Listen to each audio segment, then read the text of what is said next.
North American junior resource markets broken? Certainly, many longtime participants and investors are noticing that all the old market mechanisms, all the old correlations and relationships and causality are no longer working. Hi, I'm George Sanders, President, Gold Cliff Resource Corporation. Welcome back to our YouTube channel. Today, we would like to update some of our past videos where we reviewed themes, observations, and comments on those observations regarding the status of the junior exploration markets in Canada and the United States. As I said at the outset, things appear to be broken. Old ways are no longer working. I think the best example of that is if we go back about 18 months, many veteran market observers and investors said, well, we simply need the price of gold to get to $2,000 an ounce and stay there. Well, the gold price did that, no change. Then the narrative shifted a little bit and said, well, we probably need $2,500 an ounce. Well, not only did we get there, but we rocketed through that threshold by almost $1,000 an ounce and still no change. So what's up with that? In the past, junior markets were driven by three main things. First, commodity prices, as we've just discussed. Second, new discoveries. Well, we've had a number of new discoveries, but not the attendant area plays and market dynamics that accompanied those individual companies that made the discoveries. The third thing that would drive markets was merger and acquisition activity. And certainly in the last 18 months, we've seen a lot of that. In the last 6 to 9 months, we've seen that trend accelerate. And again, no change.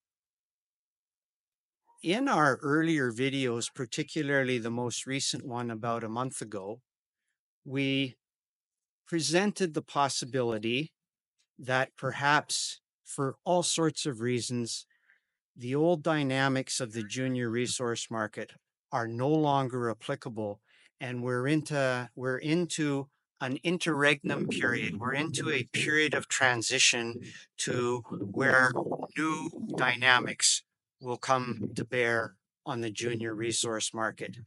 What those dynamics are sort of still being fleshed out. We don't have any answers to this, but we think it's worthwhile putting the discussion forward. We think it's very worthwhile asking the questions. Certainly the state of the current environment for those of us running junior resource companies and those of us invested in those companies is frankly pretty bleak. There's not a lot of interest. Volume is at near all-time lows. Some money is being raised, but it's very selective and it's not across the board.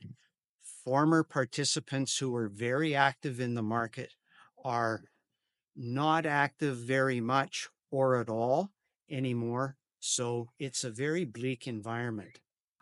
The flip side of that, however, is that because we're in a period of transition, those of us that can ask the questions, those of us that can try and figure out what those new dynamics might be, will become early adopters.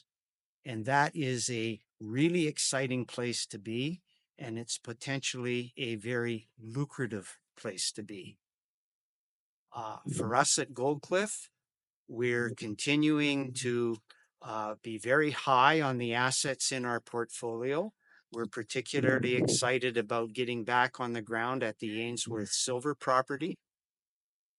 But we're also keeping a keen eye on lots of the commentaries, lots of discussion about the direction of where this market might go and the dynamics of taking it there.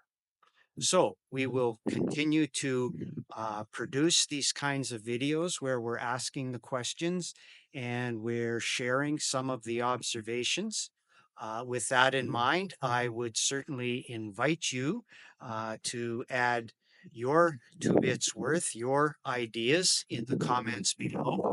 And put out the invitation. Feel free to contact us directly at the company to have these kinds of discussions. We think they're going to be very useful, and we think they are going to provide the platform or the framework for the emergence of a new junior resource market.